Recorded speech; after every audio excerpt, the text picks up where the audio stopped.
এই সকল ভূমিদস্যু, ভূমি দখলদার, চাঁদাবাজ, সন্ত্রাসী, ঋণ খেলাপিদেরকে পরাজিত করবার। কিন্তু এই ঢাকা 11-র একটা বিশেষত্ব আছে। এই ঢাকা 11-র অন্যতম প্রধান সমস্যা আমি মনে করি রাজনৈতিক। এই অত্র এলাকার উন্নয়ন না হওয়ার পিছনের প্রধান সমস্যা হচ্ছে রাজনৈতিক কারণ। সেই রাজনৈতিক কারণটি হচ্ছে ভূমিদস্যু। এই অত্র এলাকার শত শত মানুষের জমি, শত শত খাস জমি, সাধারণ জলাশয়, এগুলা দখল করে নেওয়া হয়েছে, ভরাট করে ফেলা হয়েছে, শত শত পরিবারকে নিঃস্ব করে দেওয়া হয়েছে। এবং যারা রাজনীতির ময়দানে ছিল তারাই ভূমিদস্যু হিসেবে এই কাজ করেছে অথবা ভূমিদস্যুদের সহায়তা করেছে।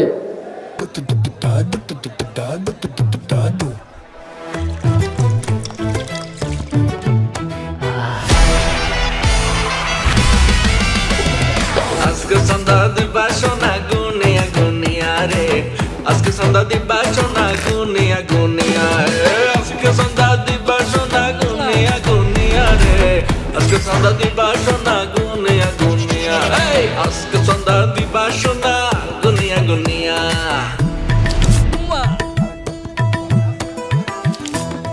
ভাই সেই লাগতেছে। আমি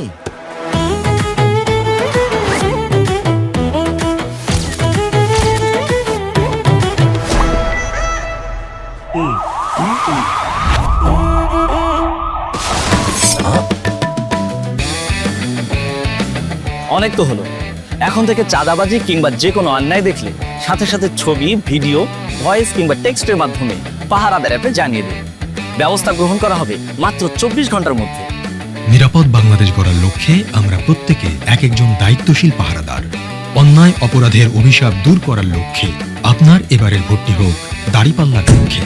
চলো একসাথে গড়ি নিরাপদ, চাঁদাবাজি মুক্ত নতুন বাংলাদেশ।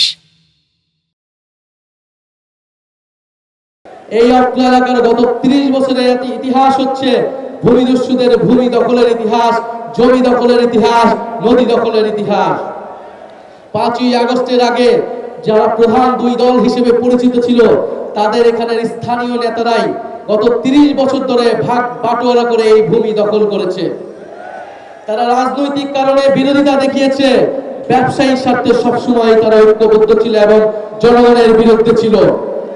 আমরা জানি যে একজন বিদেশে ছিল গত 16 বছর 15 বছর ধরে, কিন্তু এইখানে এই ব্যবসার ভাগ, রিয়েল এস্টেট কোম্পানির নামে যে ভূমি দখল তারা করেছে তার ভাগ কিন্তু মালয়েশিয়া থেকে তারা ঠিকই পেত। 5ই আগস্টের পরে তিনি চলে এসেছেন, আর এইখানে যিনি দখলদার চাঁদাবাজি করতেন তিনি তার স্থানে চলে গিয়েছেন, আর মালয়েশিয়ার প্রতিনিধি এখানে এসে তার অফিস, তার গাড়ি দখল করেছেন। ফলে এই যে এক্সচেঞ্জ তারা করে জনগণের বিরুদ্ধে তারা সব সময় কাজ করে গিয়েছে। আগামী 12ই ফেব্রুয়ারি আমাদের সামনে সুযোগ এসেছে এই সকল ভূমিদস্যু, ভূমি দখলদার, চাঁদাবাজ, সন্ত্রাসী, ঋণ খেলাপিদেরকে পরাজিত করবার। আমরা আপনাদের সামনে ওয়াদা দিচ্ছি, কথা দিচ্ছি, এই অঞ্চলের অর্থনৈতিক বৈষম্য আমরা দূর করব ইনশাআল্লাহ। এই অঞ্চলের নাগরিক সুবিধা আমরা নিশ্চিত করব। যে সকল মানুষ ভূমি হারিয়েছে তাদের ভূমি আমরা ফিরিয়ে দেওয়ার ব্যবস্থা করব, নতুবা তাদেরকে আমরা ন্যায্য মূল্য পাইয়ে দেওয়ার ব্যবস্থা করব। এই ভূমিদস্যুদের সিন্ডিকেট ঢাকা 11 থেকে আমরা চিরতরে নির্মূল করব ইনশাআল্লাহ।